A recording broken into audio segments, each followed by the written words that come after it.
तो क्या अवगुण है दामाद में? उसका सेक्सुअल प्रॉब्लम है। अच्छा, तो क्या ऐसी क्या प्रॉब्लम है? उसका वो शारीरिक संबंध नहीं हुआ है शादी के मतलब बाद। नपुंसकता है। हाँ। इसलिए हम कथाओं में कहते हैं कि बेटी का विवाह करने के पहले पूरा मेडिकल कराना चाहिए। इस वीडियो में जैसे आपने देखा कि कैसे एक अंकल और आंटी बाबा से सवाल कर रहे हैं कि उन्होंने अपनी बेटी की शादी करी थी बट सन इन लॉ को कोई सेक्सुअल इश्यूज है जिसके कारण वो परेशान है। तो बाबा जी कहते हैं तब तो ये शादी एक्सेप्ट नहीं हुई। मतलब मेरा एक लॉजिकल क्वेश्चन बाबा जी से यहाँ बनता है कि क्या शादी सिर्फ सेक्स तक ही सीमित है, और अगर शादी सिर्फ सेक्स के लिए ही है तब फिर हमें मैरिज जैसे सोशल इंस्टीट्यूशन की ज़रूरत ही क्या है?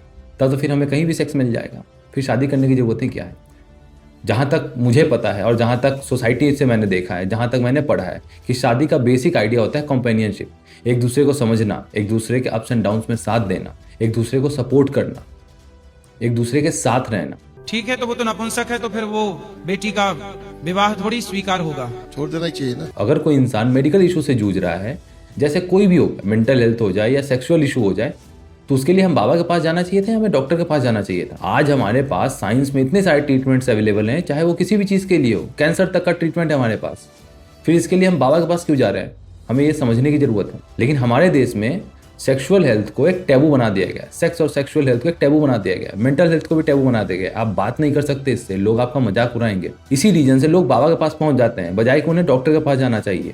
दूसरी बात, ये जो अंकल आंटी यहाँ आए हैं, इन्हें यहाँ ना आकर इन्हें अपने सन इन लॉ से बात करनी चाहिए थी। इन्हें उनकी बात समझनी चाहिए थी कि क्या दिक्कत है, और फिर उन्हें समझा बुझाकर इन्हें डॉक्टर के पास भेजना चाहिए था। ये चीज़ें होती हैं, हमारे पास ट्रीटमेंट अवेलेबल है, साइंस में बहुत सारी चीज़ें हो चुकी हैं आज के डेट में। अगर शादी में कोई प्रॉब्लम है ना, तो इसका इलाज बाबा नहीं करेंगे। इसका इलाज कम्युनिकेशन है, इसका इलाज मेडिकल साइंस है, बाबा नहीं है। बाबा सिर्फ अंधविश्वास को बढ़ावा देते हैं, मेडिकल साइंस को नहीं, आपकी सोच को नहीं, आपकी समझ को नहीं। हमें अपनी सोसाइटी में एक चीज़ चेंज करना होगा कि मेडिकल प्रॉब्लम्स का सॉल्यूशन मेडिकल में ही निकलेगा, मेडिकल साइंस में ही निकलेगा, सीडो साइंस में नहीं, बाबा के पास नहीं कि कोई जड़ी बूटी दे दी और आप ठीक हो जाओगे। Stay curious, be logical.